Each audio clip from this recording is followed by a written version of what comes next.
오늘은 이제 우리의 연약함, 동정의 통로라는 제목으로 말씀을 증거해 보도록 하겠습니다. 우리의 삶은 이 보이지 않는 수많은 골짜기를 지나는 여정과 같습니다. 그 중에서도 우리는 때론 이 나의 연약함, 이 나의 연약함이라고 불리는 아주 깊고 고독한 골짜기를 지나게 되죠. 그곳은 다른 사람은 볼 수 없고요. 오직 나만이 홀로 마주해야 하는 이 내면의 공간이죠. 때로는 그 골짜기가 험준한 절벽처럼 느껴지기도 하고요. 때로는 그저 나무 그늘에 가려진 완만한 언덕처럼 보이기도 합니다. 하지만 신기하게도요, 그 길이 아무리 완만하더라도 우리는 그 골짜기 앞에 서면 똑같이 발걸음을 떼기가 어렵습니다. 그 이유는요, 그 길 자체가 험난해서라기보다는 그 길 위에 마주해야 하는 나 자신의 진짜의 모습, 자존심을 내려놓은 상태로 나의 연약함을 마주하는 것이 두렵기 때문에 그렇죠. 오늘 우리는 나의 연약함이라는 주제 앞에 서 보려고 합니다. 그러나 더 정확히 말해보자면 우리는 우리의 연약함을 스스로 정직하게 마주할 수조차 없다는 그 무능력한 자리까지도 그 인정하는 자리로 나가야 합니다. 바로 그 완전한 절망의 자리처럼 보이는 그곳에서 사실은 우리를 위한 유일한 소망이 숨겨져 있기 때문에 그렇죠. 사실 이곳에 우리의 시선이 향할 것은 나의 연약함이 아니라 그 모든 연약함을 이미 품 안에 안으신 우리 주님의 은혜가 있죠. 그 은혜가 오늘 히브리서 4장 15절에 어떠한 은혜인지 기록하고 있습니다. 우리 히브리서 4장 15절 다시 한번 다 같이 읽어볼까요? 시작. 우리에게 있는 대제사장은 우리의 연약함을 동정하지 못하실 리가 아니요 모든 일에 우리와 똑같이 시험을 받으신 이로되 죄는 없으시니라. 아멘. 아멘. 우리가 마주하기 두려워하는 이 나의 연약함, 그 연약함을 온몸으로 끌어안으시는 우리 주 예수 그리스도. 이 시간에 우리의 시선을 나의 연약함을 넘어서 그분 한 분께 고정하려고 합니다. 비록 우리의 연약함을 마주하기 어려울지라도 우리 예수님만 바라보심으로 큰 은혜 받으시기를 축원드립니다. 오늘 본문은 비록 짧습니다. 하지만 그 안에 우리의 영혼을 뒤흔드는 깊은 울림이 있죠. 왜냐하면 이 말씀 속에는요, 우리의 연약함을 친히 겪으신 대제사장께서 거기서 멈추지 않으시고 이제 우리를 위해 무엇을 행할 것인지에 대한 위대한 약속의 실마리가 담겨 있기 때문에 그렇습니다. 15절 전반부에 이렇게 설명되어져 있죠. 우리에게 있는 대제사장은 우리의 연약함을 동정하지 못하실 리가 아니요. 여기서 말하고 있는 이 대제사장은요, 바로 앞절에서 설명하고 있듯이 예수 그리스도를 뜻하죠. 그런데 이 예수님의 행보에 대한 독특한 표현이 사용되어지고 있습니다. 우리의 연약함을 동정하지 못하실 리가 아니요. 여기서 이 못하다의 부정, 아니요의 부정, 이중 부정의 표현이죠. 보통 강력한 긍정을 나타내기 위한 표현입니다. 영어에서도 이런 표현을 자주 쓰죠. 제가 예전에 영어권 성도들과 이렇게 대화하면서 제 뇌 속에 아주 깊게 파고든 표현이 있는데 It's not impossible. It's not impossible. 불가능한 것도 아니야. 그 안에 무한한 가능성이 열려 있음을 암시하고 있죠. 그러므로 우리의 연약함을 동정하지 못하실 리가 아니요, 이 말씀은 우리 주님께서는 우리의 연약함을 완벽하게 이해하시고 온전히 공감하시며 헤아려 주실 수 있는 무한하신 분이라는 사실을 그 어떤 표현보다도 힘주어 선포하고 있는 것입니다. 그렇다면 성경이 말하는 우리 주님께서 친히 동정하시는 이 연약함이란 무엇을 말하는 것일까요? 본문이 말하는 이 연약함을 우리는 어떻게 바라봐야 할까요? 그것은 단순히 몇 가지 단점을 나열하는 것이 아닙니다. 우리가 이 땅을 살아가는 동안 마주하는 모든 종류의 한계, 즉 인간 실존의 모든 차원을 포함하고 있습니다. 우리의 그 어설픈 미숙함, 그로 인해 겪어야 했던 그 관계 속의 실패와 아픔, 예고 없이 찾아오는 육체의 질병과 뛰어넘을 수 없는 정신의 한계, 그리고 예측할 수 없는 감정의 기복. 더 나아가서 순종하고 싶지만 악으로 기울어지는 제 유혹 앞에서 속수무책으로 흔들리는 우리의 본성의 나약함. 바로 그 모든 것을 아우르는 말입니다. 이 연약함은 저 멀리 있는 신약적 개념이 아니라 오늘 이 아침의 예배 시간에도요, 우리가 마주하고 있는 현실들이죠. 어깨를 짓누르는 책임감의 무게와 마음이 텅 비어버린 순간 바로 그것에 우리의 연약함이 있습니다. 누군가가 무심코 던진 그 날카로운 말 한마디에 내 존재가 초라해지는, 그렇게 느껴지는 나의 연약함이 있습니다. 그런데 주님이 끌어하시는 이 연약함은요, 이처럼 눈에 보이지 않는 내면의 영역에서만 머물지 않죠. 우리 존재 전체를 아우르는 보다 근본적이고 실존적인 한계까지 포함합니다. 바로 우리의 유한함, 그 자체까지도 말이죠. 아마 어르신분들은 더 잘 아실 겁니다. 모든 분들이 운동을 하고 건강을 관리하며 육신의 강함을 어느 정도 유지할 수 있다라고 자신할지 모릅니다. 하지만 시간이라는 이 거대한 흐름 앞에서 그 모든 노력이 헛수고가 될 수 있다는 사실을 우리는 이내 깨닫게 되죠. 결국 이 땅에서 우리가 필사적으로 지키려고 했던 건강, 평생을 바쳐 쌓아 올린 성공과 명예마저도 우리의 가장 큰 연약함에 포함되는 이유가 바로 여기 있습니다. 그 이유는 모든 빛나는 순간조차들도 이 죽음이라는 단어 하나의 마침표 앞에서 얼마나 허무하게 힘을 잃는지, 우리는 그토록 붙들려 했던 모든 것을 빈손으로 놓아야만 하는 존재입니다. 그 무엇 하나 다음 세상으로 가져갈 수 없는 근본적인 무력함을 갖고 있는 존재죠. 하늘 보자 버린 그 예수 그리스도의 동정이 아니라면 그 무엇으로 우리의 연약함을 해결할 수 없습니다.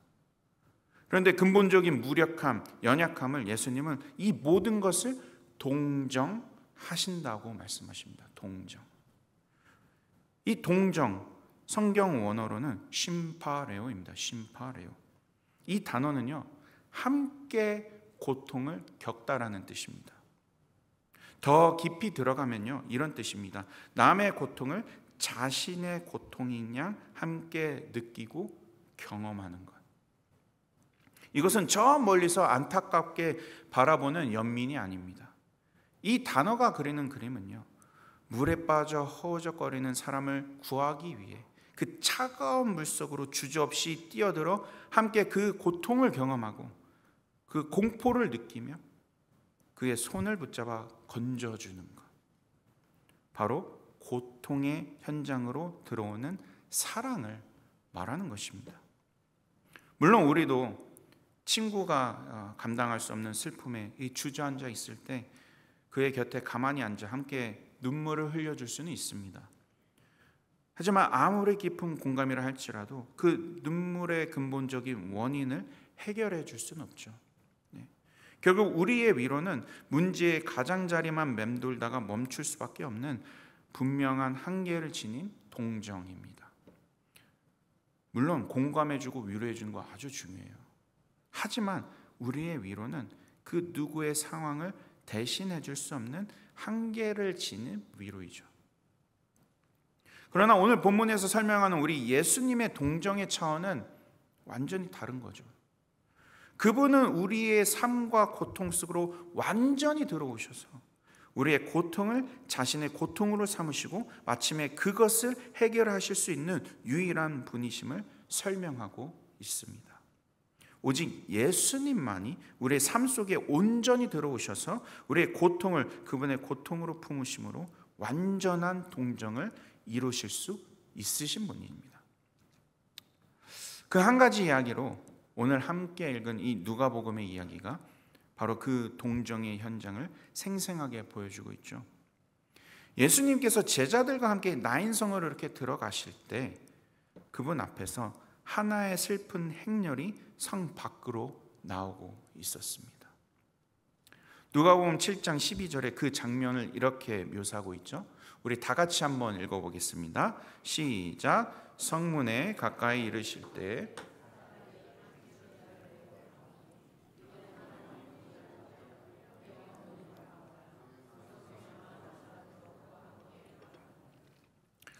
지금 이 본문에 깊은 슬픔의 장면이 펼쳐지고 있죠.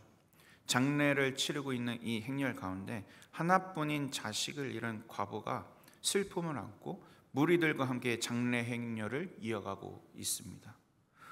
여기서 과부라는 뜻은 아마 다 아실 겁니다. 남편과 사별한 여인을 뜻하죠. 당시의 사회에서도요, 한 여인이 남편을 잃었다는 것은 이 세상의 모든 안정만을 잃는다는 것과 같았습니다. 경제적 자립이 거의 불가능했기에 다른 친척 집에서 기대어 눈칫밥을 먹거나 사람들의 동정 속에서 하루하루를 버텨야 하는 존재였죠. 그렇다면 이 여인에게 그 모든 서러움과 불안을 견디게 해주는 유일한 희망이 있었다면 무엇이었을까요? 바로 하나뿐인 아들이었겠죠.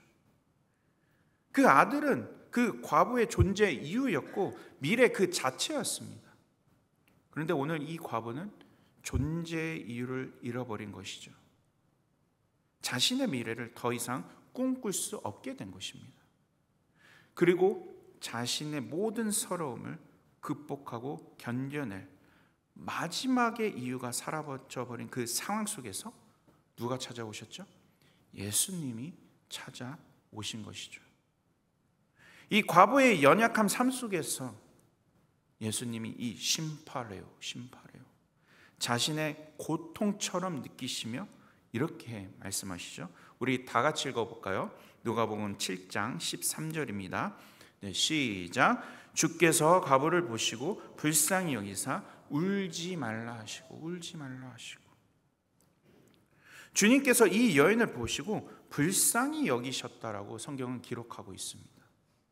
여기서 불쌍히 여기다라는 성경 원어로는 이제 스플랑코 니조마이입니다. 이 스플랑크라는 단어가요, 우리 뱃속의 장기를 뜻하는 거예요.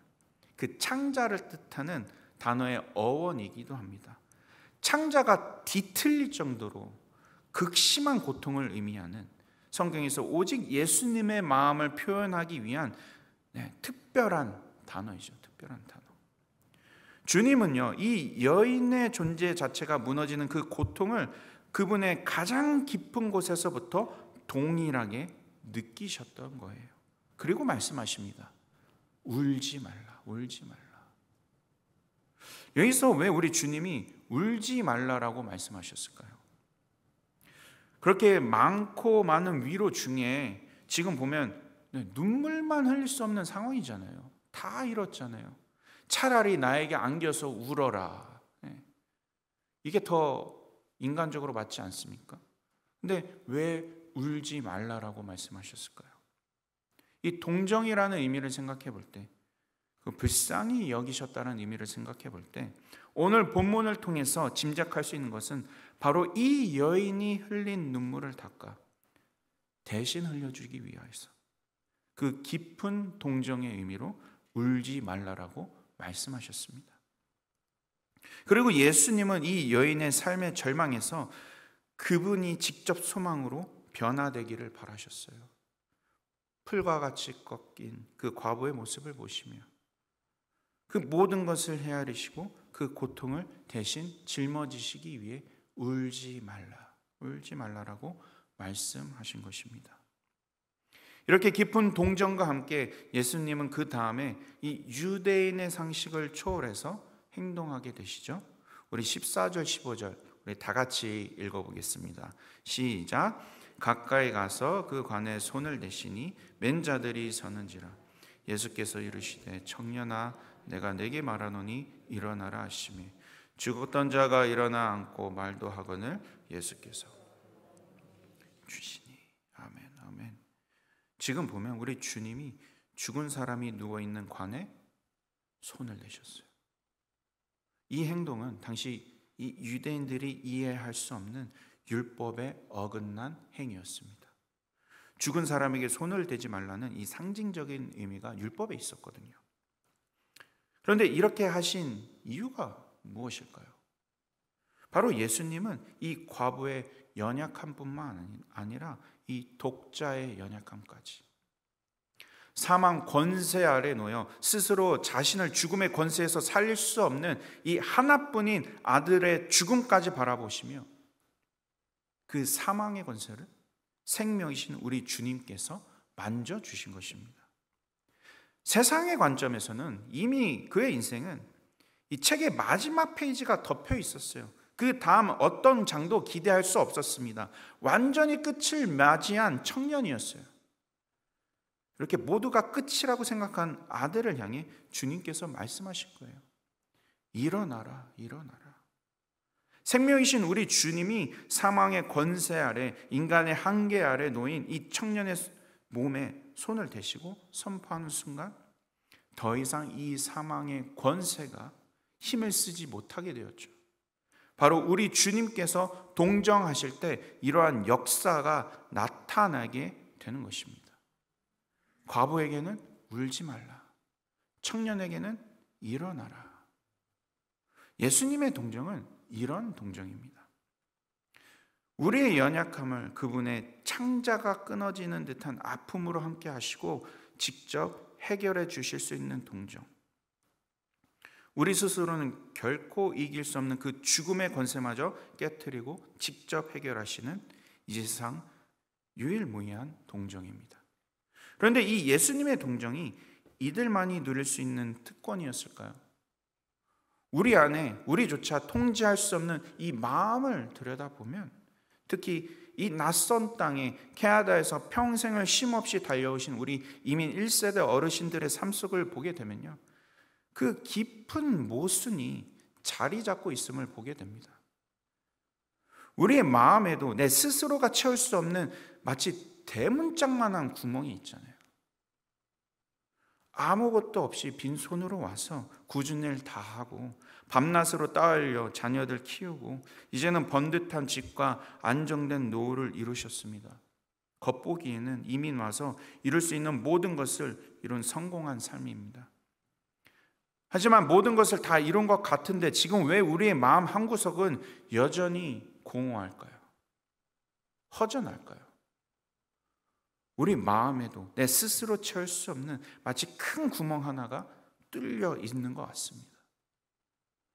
근데 모든 것을 희생하며 키운 자녀들은 이제 다 장성해서 이제 성공한 캐네디언이 되었지만 다른 언어와 문화 속에서 어느새 멀어진 자식들과의 그 사이에서 느끼는 깊은 외로움.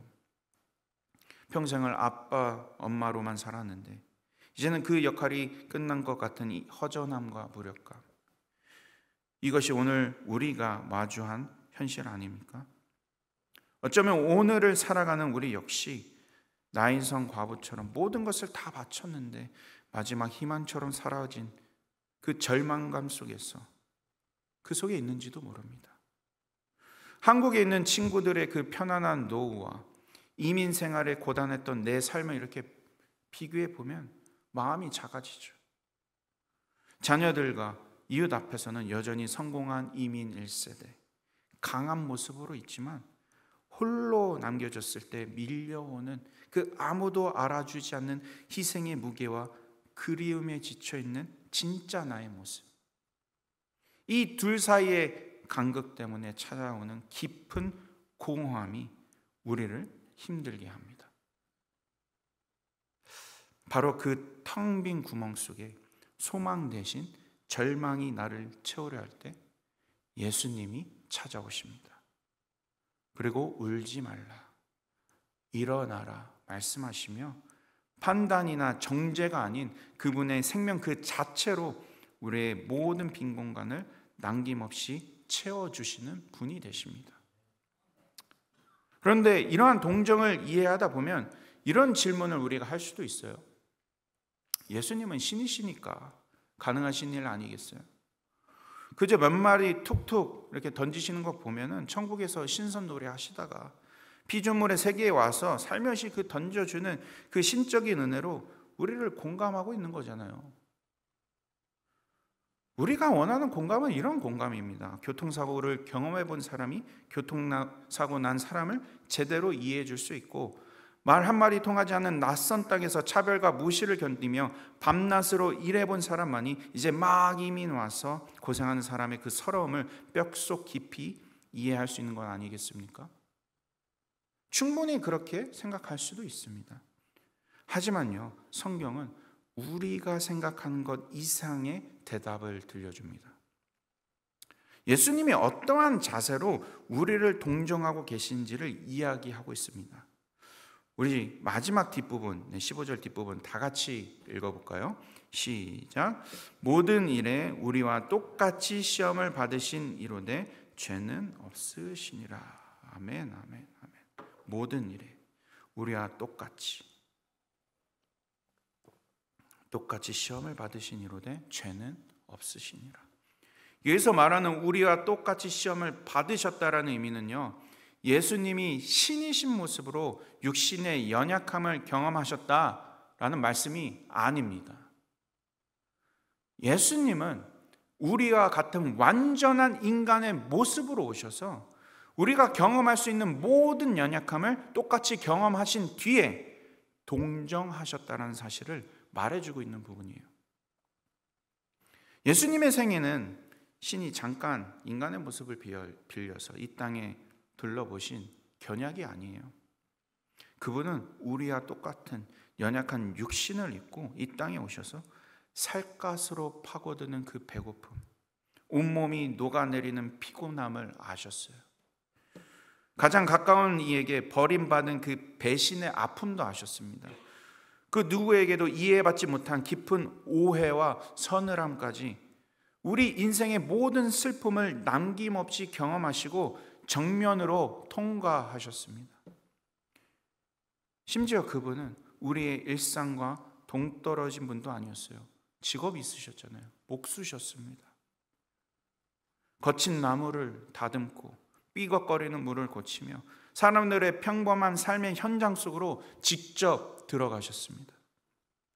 온 우주를 다스리는 분이셨지만 그 어떤 신적인 특권으로 자신의 길을 쉽게 만들려 하지 않으셨습니다. 오히려 가장 연약한 인간의 모습으로 인생의 모든 고통을 정면으로 마주하고 겪어내셨습니다. 그러기에 하나님은 우리의 고통을 저 높은 하늘에서 그저 이 또한 지나가리라 라고 관망하시는 분이 아니세요. 그분은 하나뿐인 아들을 통해 우리의 가장 깊은 연약함 속에서 친히 걸어 들어오셨습니다. 그분은 우리의 아픔을 머리가 아닌 경험으로 아시기에 바로 그 상처 입은 경험을 근거로 지금 이 순간에도 우리의 신음소리에 동정하고 계신 것입니다.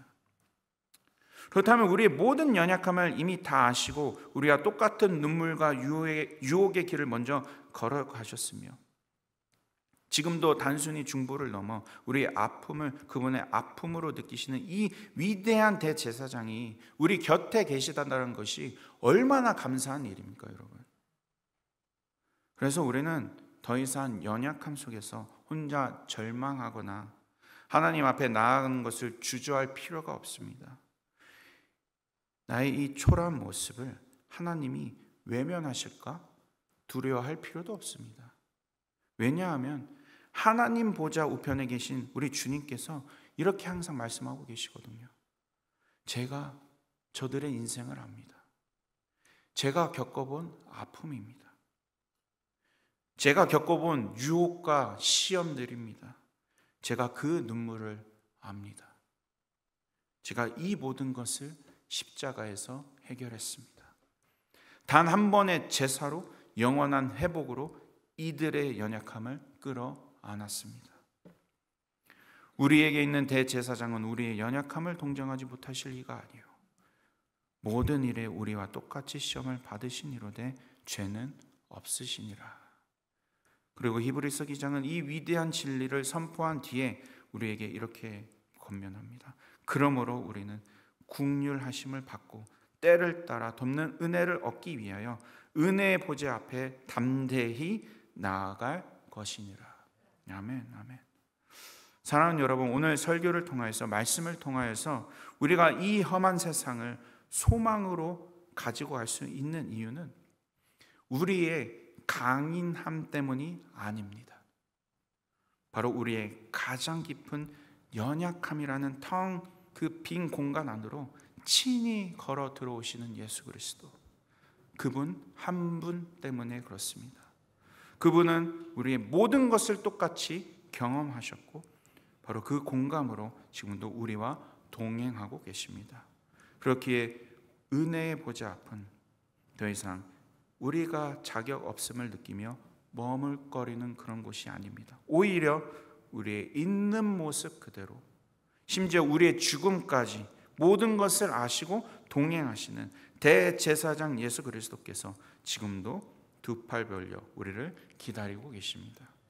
이번 한 주 여러분들의 가장 연약한 그 자리에서 가장 강하신 주님의 은혜를 구합시다.